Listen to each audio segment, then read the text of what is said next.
Ayusin mo na kuya. Anis!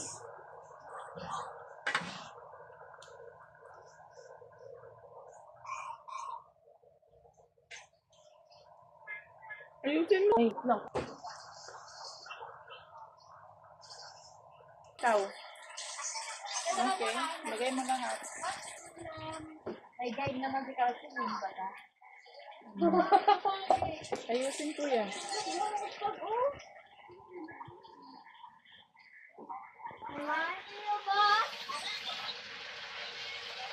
Yung sa baba, ilagay mo sa taas kuya. Yan.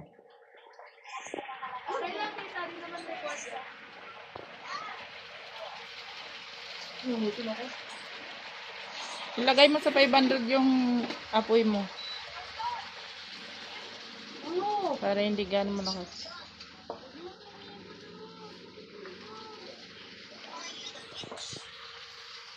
Lagyan ng takip. Okay. Anis!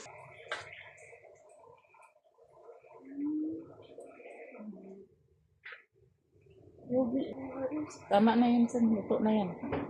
Ito po yung finished product. Saan?